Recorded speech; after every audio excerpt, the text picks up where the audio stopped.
سکا. بس ہم گفتار کے غازی ہیں، بات ایسی کریں گے کہ ہم سے بڑا کوئی ہے ہی نہیں، لیکن جب عمل کی بات آئے گی تو پھر حال یہ ہوگا کہ ہم ایسے بھاگتے ہیں جیسے خرگوش کے سر سے سینگ غائب ہے، ویسے ہم لوگ عمل کے میدان سے غائب ہے. یہ تو نہیں کہتا میری سنی قوم کو کیونکہ آپ میرے لیے بڑے عظیم ہو. لوگ کہتے ہیں گدھے کے سینگ سر سے سینگ غائب ہے. میں یہ بات بدل کر کہتا ہوں کیونکہ میں اپنے مومنوں سے، ایمان والوں سے مخاطب ہوں. یہاں گدھے کا ذکر نہیں ہوگا بلکہ یہاں زیادہ سونے والے خوبصورت خوبصورت حسین و جمیل خرگوش کا ذکر ہوگا تاکہ آپ کی بے ادبی بھی نہ ہو اور میری بات بھی ہو جائے. اللہ اکبر. تو عشق کسے کہتے ہیں اور کیسا عشق؟ عشق کرنے والا محبوب کے لیے سب کو چھوڑ دیتا ہے. پہلی نشانی، جس کو عشق ہوگا وہ یار کے لیے سب چھوڑ دے گا. جو چیز رکاوٹ بنے گی یار کے راستے میں، جو یار کو ناپسند ہوگی، سب چھوڑ دے گا. حضرت مصعب ابن عمیر بڑے مالدار ماں کے بیٹے تھے. بہت دولت تھی پاس میں، بہت مال تھا، بڑی دولت تھی، اور ماں کے بڑے فرما بردار بیٹے تھے. ماں بھی بہت محبت کرتی تھی اپنے فرما بردار بیٹے سے. اللہ اکبر. اتنا مہنگا عطر لگاتے تھے. اسلام قبول کرنے سے پہلے ماں نے خوبصورت کپڑے دیے تھے اور بڑے قیمتی عطریات جو ہے ان کو پیش کرتی تھی. ماں ان کے لیے انتظام فرماتی تھی. تو آپ جب نکلتے تھے عطر لگا کر کے تو مکے کی عورتیں گھر میں باتیں کرتی تھی، شاید عمیر کا بیٹا مصعب گزر رہا ہے راستے سے، اس لیے کہ اتنا مہنگا اور قیمتی عطر وہی لگاتا ہے. ایسے قیمتی کپڑے اور عطر میں زندگی گزرتی تھی. بہت ٹھاٹ باٹ کی زندگی تھی، بڑی شان و شوکت کی زندگی تھی. ایک دن میرے نبی سے آنکھیں چار ہوئی، میرے اور آپ کے آقا سے آنکھیں چار ہوئی. آپ جانتے ہیں نا اپنے آقا کتنے خوبصورت تھے، اپنے محبوب کتنے خوبصورت تھے. اپنے آقا کے حسن کا عالم یہ ہے کہ اللہ اکبر. صحابہ کرام کہتے ہیں اگر اللہ پاک اپنے محبوب کو کوئی معجزہ ان کی وجہ سے ظاہر نہ بھی فرماتا تو حضور کی خوبصورتی اتنا بڑا معجزہ تھا کہ جو دیکھتا حضور کو دیکھ کر ہی مسلمان ہو جاتا. اللہ اکبر. بڑی شان میرے آقا کی. اللہ اللہ. اتنے خوبصورت تھے میرے بھائیوں. اگر حضور کا حسن بیان کیا جائے تو اسی میں بڑا وقت چاہیے، لیکن ایک بات صرف اتنی بتا دوں، اتنے خوبصورت تھے آقا، اتنے خوبصورت تھے کہ جب دیواروں کے سامنے کھڑے ہوتے تھے تو حضور کے گالوں میں دیوار کا عکس نظر آیا کرتا تھا. جیسے آئینے میں کوئی چیز دکھائی دی جاتی ہے ویسے حضور کے چہرے کے رخسار، حضور کے رخساروں کے اندر، حضور کے گالوں کے اندر، حضور کے عارض پاک کے اندر دیواروں کا عکس لوگ دیکھا کرتے تھے، چاند و سورج کا عکس دیکھا کرتے تھے. بلکہ ایک حدیث بڑی مشہور ہے، وہ پڑھ دو حضور کی خوبصورتی پر. اللہ اکبر. حضرت جابر رضی اللہ تبارک و تعالیٰ، جابر ابن سمورہ کہتے ہیں ایک مرتبہ میں حضور علیہ السلام سے ملنے گیا، میرے آقا سے ملنے گیا تو میں نے کیا دیکھا؟ لال رنگ کی چادر میرے آقا نے اوڑھ رکھی ہے، لال رنگ کی چادر میرے آقا نے اوڑھ رکھی ہے، اور 14ویں رات کا چاند آسمان پہ طلوع ہے اور صحابہ کی جھرمٹ میں میرے سرکار بیٹھے ہوئے ہیں. کتنے خوبصورت لگتے ہوں گے آقا. سرخ رنگ کی چادر اور وہ رخ بددہاں، وہ زلف واللیل، وہ دانت والنجم. اللہ اکبر. جس کو حضرت امیر خسرو کہتے ہیں پری پیکر نگارے سرو قد لالا رخسارے، پری پیکر نگارے سرو قد لالا رخسارے، سراپا آفت دل بود شب جائے کے من بودم. اور میرے امام اس کو کہتے ہیں اللہ کی سرتاب قدم شان ہے یہ، اللہ کی سرتاب قدم شان ہے یہ، انسان ہی انسان، وہ انسان ہے یہ. قرآن تو ایمان بتاتا ہے انہیں، ایمان یہ کہتا ہے میری جان ہے یہ. میرے امام کہتے کاف یسو ہاں دہن یا ابرو آکے عین صاد، کاف یا عین صاد، ان کا ہے چہرہ نور کا. وہ کمال حسن حضور ہے کہ گمان نقص جہاں نہیں، یہی پھول خار سے دور ہے، یہی شمع ہے کہ دعا نہیں. میں نثار تیرے کلام پر ملی یوں تو کس کو زبان نہیں. وہ سخن ہے جس میں سخن نہ ہو، وہ بیان ہے جس کا بیان نہیں. فسرا عرب کے بڑے بڑے تیرے آگے یوں ہے دبے لچے، کوئی جانے منہ میں زبان نہیں بلکہ جسم میں جا نہیں. اور کروں تیرے نام پہ جا فدا، نبسے چچا تو جہاں فدا، تو جہاں سے بھی نہیں جی بھرا، کروں کیا کروڑوں جہاں نہیں. ہمارے آقا اتنے خوبصورت تھے کہ جب ان کے جسم سے پسینہ نکلتا تھا تو وہ پسینہ اگر دلہن کو لگا دیا جاتا تو اس کی نسلیں مہکنے لگا کرتی تھی. میرے آقا اتنے خوبصورت تھے کہ صبح کے وقت کوئی حضور سے مصافحہ کر لیتا شام تک اس کے ہاتھ مہکتے تھے. میرے آقا اتنے خوبصورت تھے کہ جس گلی سے گزر جاتے تھے اس گلی کے اندر کئی دن تک کے خوشبو باقی رہتی تھی. بلکہ جب صحابہ حضور کو ڈھونڈنے لگتے تھے تو حضور کے بارے میں پوچھتے نہیں تھے حضور کہاں ہے, حضور کہاں ہے, حضور کہاں ہے, بلکہ جب جدھر سے تازہ خوشبو جس گلی سے آتی تھی بس اسی گلی میں چلے جاتے تھے, حضور کو تلاش کر لیتے تھے. امام کہتے کیا مہکتے ہیں مہکنے والے, بو پہ چلتے ہیں بھٹکنے والے, جگمگا اٹھی میری گور کی خاک, تیرے قربان چمکنے والے, حسن تیرا سا نہ دیکھا نہ سنا, حسن تیرا سا نہ دیکھا نہ سنا, حسن تیرا سا نہ دیکھا نہ سنا. کہتے ہیں اگلے زمانے والے, کہتے ہیں اگلے زمانے والے, سنیوں ان سے مدد مانگے جاؤ, پڑے بڑھتے رہے بکنے والے, آسیو تھام لو دامن ان کا, وہ نہیں ہاتھ جھٹکنے والے. اور کیوں رضا آج گلی سونی ہے, اٹھ میرے دھوم مچانے والے, کفے دریائے کرم میں ہے رضا پاک فوارے چھلکنے والے. حضرت مصعب ابن عمیر نے دیکھا حضور کے چہرے کو, آنکھیں چار ہو گئی, چار ہوئی آنکھیں تو عشق ہو گیا, آنکھ سے آنکھ ملی عشق ہو. ہائے ہائے پہلی نظر میں عشق, وہ آنکھوں ہی آنکھوں میں دیوانہ بناتے ہیں, وہ آنکھوں ہی آنکھوں میں دیوانہ بناتے ہیں. زحمت بھی نہیں دیتے میخار کو پینے کی, زحمت بھی نہیں دیتے میخار کو. مسلمان ہو گئے, کلمہ پڑھ لیا مسلمان ہو گئے. کسی نے بتا دیا ان کی امی کو کہ تمہارا بیٹا مصعب تو محمد عربی کا کلمہ پڑھ چکا, مسلمان ہو چکا. ماں کے پاس آئے, ماں امی میں مسلمان ہو گیا. ماں نے کہا کیوں ہوا مسلمان؟ ماں میں نے ان کو دیکھا, ان کے چہرے مجھے حق نظر آیا, چہرے حق نما دیکھا, میں مسلمان ہو گیا. تجھے پتا نہیں کہ میں ان سے محبت نہیں کرتی؟ پتا ہے. پھر تو نے کیوں محبت کی؟ میں نے ان کو دیکھا. ماں تو بھی دیکھ لے, تو بھی محبت کرے گی. اچھا ایک کام کر, چھوڑ دے ان کو, انہیں چھوڑ دے. آج تک مصعب نے اپنی ماں کو کبھی نہ نہیں کہا تھا, آج کہا. ماں نے چھوڑ دے ان کو, کہا نہیں چھوڑوں گا, کہا نہیں چھوڑوں گا. ماں نے سوچا نافرمانی کر رہا ہے, بڑی بات کر دو, بڑی بات کر دوں گی ابھی چھوڑ دے گا کیونکہ میرا بیٹا مجھ سے محبت بہت کرتا ہے. تو کہا اچھا اگر ان کو نہیں چھوڑ سکتا تو پھر مجھے چھوڑ دے, اگر ان کو نہیں چھوڑ سکتا تو مجھے چھوڑ دے. مصعب نے ایک لمحے میں کہا تجھ جیسی 1000 مائیں چھوڑ سکتا ہوں لیکن اپنے محبوب محمد رسول اللہ کو نہیں چھوڑ سکتا. ماں نے کہا اچھا مجھے چھوڑ دے گا, میرے کپڑے دے, میرا گھر چھوڑ, چل جا یہاں سے نکل. کپڑے دے دیے, ٹاٹ پہن لی, ٹاٹ پہن کے آئے. اور وہ مصعب, ان سے قیمتی کپڑے پورے مکے میں کوئی نہیں پہنتا تھا. آج رسول اللہ کی محبت میں ٹاٹ پہنا ہے, کانٹا لگا لیا ہے, خوشبو ان سے مہنگی کوئی استعمال نہیں کرتا تھا. آج انہوں نے بغیر خوشبو کے حضور کی محفل میں آ کے بیٹھے. سرکار نے دیکھا کر پوچھا پہچانتے ہو کون ہے؟ صحابہ دیکھے تو حیران ہو گئے, ارے یہ تو مصعب کا, یہ مصعب ہے, عمیر کا بیٹا ہے. فرمایا میرے عشق نے اس کو ٹاٹ پہنوا دیا, میرے عشق میں اس نے ٹاٹ پہن لیا, گھر بار سب چھوڑ دیا, یہ عشق ہے. میں آپ سے پوچھتا ہوں, صحابہ نے ایسا عشق کیا, ماں چھوڑ دیا, ماں رکاوٹ بنی رسول اللہ کی راہ میں, ماں چھوڑ دیا, گھر رکاوٹ بنا, گھر چھوڑ دیا. آپ سے پوچھتا ہوں میرے بھائی, ہم نے کیا چھوڑا؟ ہم نے حضور سے عشق کا دعویٰ کیا, الحمدللہ ہم خوش نصیب ہے کہ ہماری ماں بھی مسلمان, ہمارا باپ بھی مسلمان.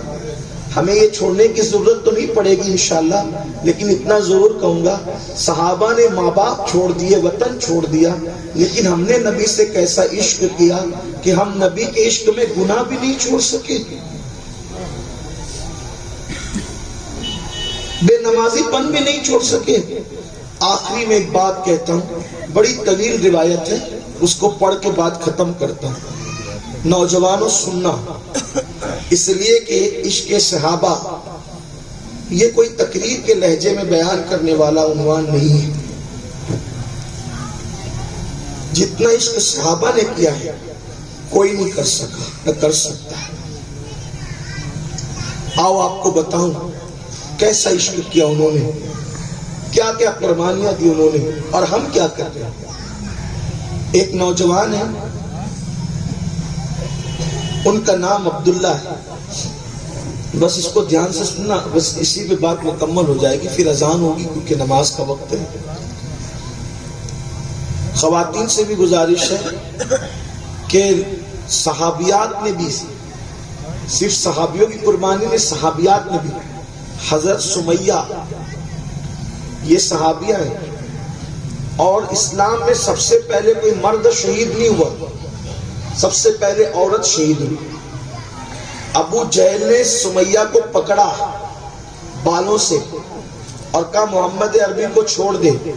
سمیہ نے کہا دنیا چھوڑ سکتی ان کو نہیں چھوڑ سکتی. تو ابو جہل نے ان کو بالوں سے ایک کھوٹی سے باندھا اور باندھنے کے بعد مارا کہ چھوڑ دے. جب جب مار پڑتی کہتی میں نہیں چھوڑوں گی. پھر کیا کیا اس نے، ایک پیر اونٹ کے ایک ٹانگ سے باندھا اور دوسرا پیر اونٹ کے دوسرے ٹانگ سے باندھا اور دونوں اونٹوں کو مخالف سمت میں دوڑا دیا. اب آپ سوچ سکتے ہیں کہ جب اونٹ مخالف سمت میں دوڑے ہوں گے تو حیثیت کیا ہوئی ہوگی. اور پھر بیچ میں تیر چلا کر اللہ اکبر حضرت سمیہ کو شہید کر دی.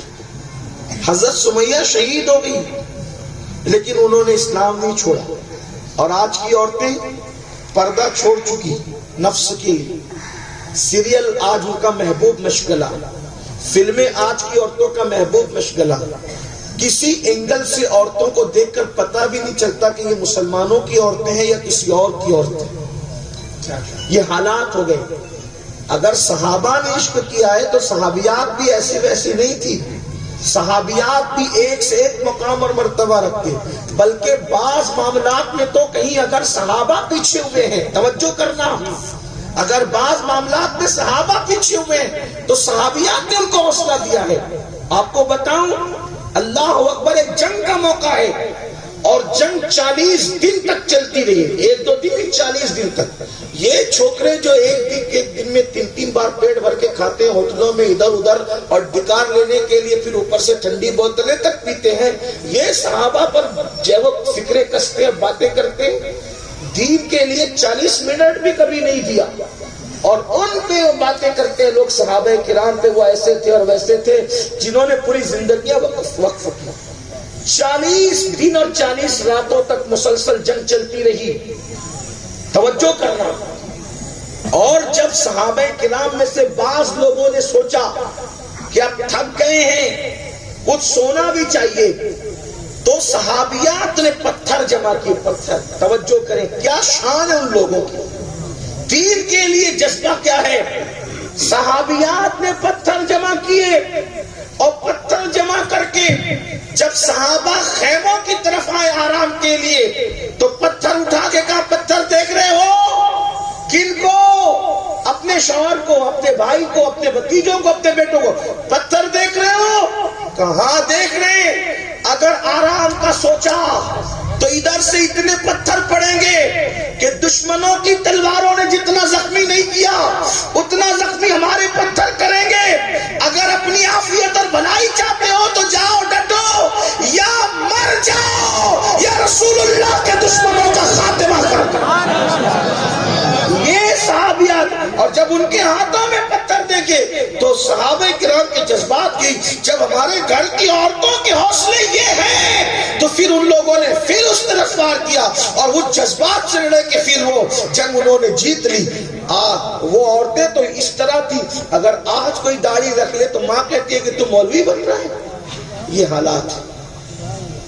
اگر شوہر داڑھی رکھ لے تو عورت کہتی کہ بیوی کہتی کیسے لگو گے نادان ظالم، تمہیں میری بہن شرم نہیں آئی کہ جب رسول اللہ کے چہرے پہ داڑھی ہے اور پوری دنیا میں سب سے خوبصورت ہستی کا نام رسول اللہ ہے تو داڑھی رکھ کر آدمی بدصورت نہیں لگتا، داڑھی رکھ کر تو خوبصورت ہی لگتا ہے. اگر داڑھی خوبصورتی کی راہ میں رکاوٹ ہوتی تو اللہ اپنے سب سے زیادہ خوبصورت محبوب کے چہرے پہ داڑھی تھوڑی عطا کرتا. اس لیے یاد رکھو، دین کو پرائرٹی دو، دین کو اہمیت دو. عشق کی باتیں صرف باتوں سے کام نہیں چلے گا. لڈو لڈو کہنے سے منہ میٹھا نہیں ہوتا، شہد شہد کہنے سے منہ میٹھا نہیں ہوتا، باتیں کرنے سے کوئی عاشق نہیں ہوتا. عشق تو دل سے کیا جاتا ہے. تو میں بات آپ سے عرض کر رہا تھا، جلدی سے اپنی بہنوں سے بھی کہوں گا، حضور سے سچا عشق کرو. جیسے مردوں کو ضرورت ہے عشق رسول کی، ویسے عورتوں کو بھی ضرورت ہے عشق رسول کی. حضرت عبداللہ نوجوان ہے، جوانی کی شروعات رہتے تھے. اچانک وہ مکہ المکرمہ آئے. ماں نے کہا ٹھیک ہے بیٹا جاؤ، لیکن ایک شرط ہے، جب جانا نا تو پہلے اپنے چچا سے پوچھ لینا، کیونکہ تمہارے چچا نے تمہیں پالا ہے. جاؤ اپنے چچا سے پوچھو، اور وہ اجازت دے دے تو چلے جاؤ. چچا کے پاس آئے، آ کے کھڑے ہو گئے. چچا نے پوچھا کیا بات ہے؟ فرمایا چچا ایک بات کہنی ہے. مانو تو کہوں، بولو کیا ہے؟ چچا مجھے میرے آقا کی بہت یاد آتی ہے. چچا کیا میں اپنے آقا کی زیارت کے لیے جاؤں، اپنے آقا سے ملاقات کے لیے جاؤں؟ اتنا سننا تھا. چچا نے کہا ہاں جا، لیکن ایک بات سن، اگر ان سے ملنے میرے گھر کو چھوڑ کر کے گیا، دوبارہ میں گھر میں واپس نہیں لوں گا. توجہ کر، یہاں سے لے کے وہاں تک ایک نوجوان کے لیے اس سے بڑی دھمکی کیا ہو سکتی ہے؟ دوبارہ گھر میں واپس مت آنا. جس کا کوئی گھر ہی نہ ہو اس کو کہا جائے کہ گھر سے نکل جا، کیا حالت ہوتی ہے. اور آج کل کا دور نہیں پی ٹی ایم کا، اے ٹی ایم کا، یہ سب دور نہیں. آج کل تو پیسے جو وہ اکٹھے کرنا چوری چپکے بہت آسان ہے. وہ تو وہ دور چراغوں کا دور، اونٹوں کا دور، کچروں کا دور، فاقہ کشی کا دور، ہاتھوں سے چکیاں چلانے کا دور. نہ ٹرین، نہ پلین، نہ سائیکل، کسی چیز کا کوئی تصور نہیں. ایسے دور میں چچا کہتا ہے میرے گھر میں واپس نہیں آنا.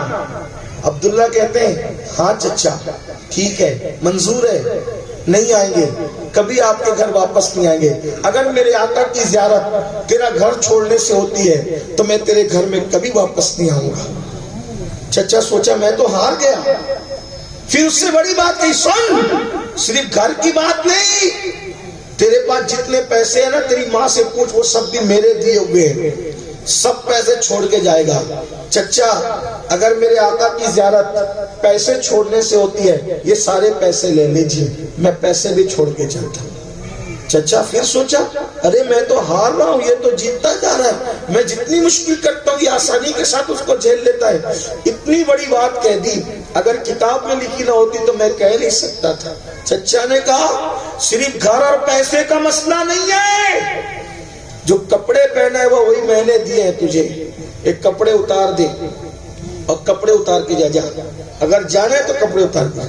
سوچو ایک انسان کے، اللہ اکبر، اب میں اس سے آگے کیا بیان کروں، لوگ سمجھدار ہیں. کپڑے اتارنے کی بات کہی، لیکن وارے صحابی رسول، اے میرے آقا کے اصحاب، تمہاری عظمتوں پر ہماری نسلیں قربان ہیں. جب چچا نے کہا کپڑے اتار دے تو حضرت عبداللہ کہتے ہیں چچا اگر تیرے کپڑے اتارنے سے یار کا دیدار ہوتا ہے تو میں تیرے کپڑے بھی دے کے چلا جاؤں گا. کپڑے اتارے، کپڑے اتار دی، سطر چھپایا، ماں کے پاس بھاگے سطر چھپا کے کہ امی دیکھو میرے کپڑے بھی چھین لیا، ماں مجھے کچھ کپڑے دے دو تاکہ میں اس حالت میں سفر کیسے کروں گا بغیر کپڑوں کے. سطر چھپا کے کہتے ماں کپڑے دے دو. ماں نے کہا بیٹا میں بیوہ ہوں، تو جانتا ہے میرے پاس کچھ نہیں ہے، میں تجھے کپڑے نہیں دے سکتی، البتہ میرا دوپٹہ لے جا. یہ دوپٹہ لے جا، اور دوپٹہ لے جا کر کے اسی کو جلدی سے باندھ لے، اسی کو استعمال کر لے، اگر تیرا چچا دیکھے گا تو یہ دوپٹہ بھی چھین لے گا. عبداللہ دوپٹہ لیتے ہیں، اس کو پھاڑ کے 2 ٹکڑے کرتے ہیں، 2 دوپٹے بناتے ہیں، ایک نیچے کو لپیٹتے ہیں، ایک اوپر کو باندھتے ہیں. اسی سے ان کا لقب پڑ جاتا ہے عبداللہ ذوالبجادین، یعنی عبداللہ 2 دو ٹکڑے والا یا دو کپڑوں والا یا دو دوپٹوں والا، اللہ اکبر، نیچے ایک دوپٹہ باندھا، اوپر پہ دوپٹہ اوڑا، اور اب مدینہ منورہ جا رہے ہیں۔ ہائے ہائے، 15ویں صدی کا مسلمان عاشق رسول، تو مدینہ منورہ جاتا ہے تو کیسی کیسی قیمتی فلائٹ ہے، کیسے کیسے کپڑے ہیں، کیسے کیسی رخصتی کے انداز ہے، لیکن ہائے ہائے میرے نبی کا صحابی آج زیارت رسول کے لیے مدینہ منورہ جا رہا ہے۔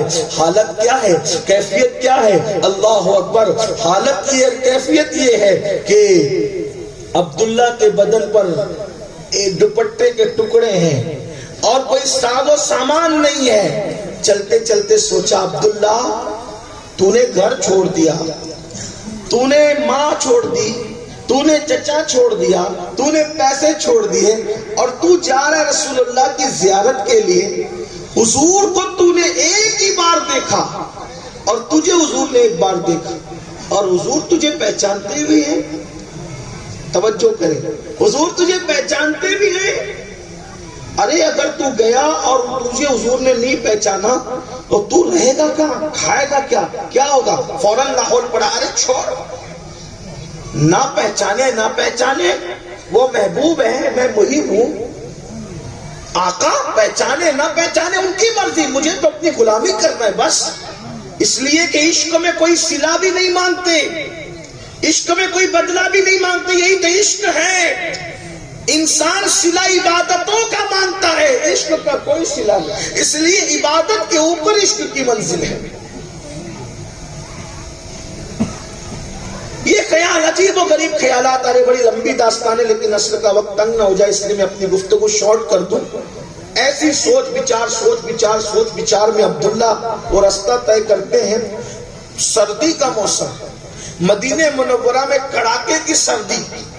اتفاق دیکھو اللہ کی مرضی کہ جب مدینہ منورہ میں قدم رکھا تو آدھی رات گزر چکی ہے، آدھی رات گزر چکی اور مدینہ شریف پہنچے، سب کے دروازے بند، کوئی جان پہچان والا نہیں، سب کے دروازے بند۔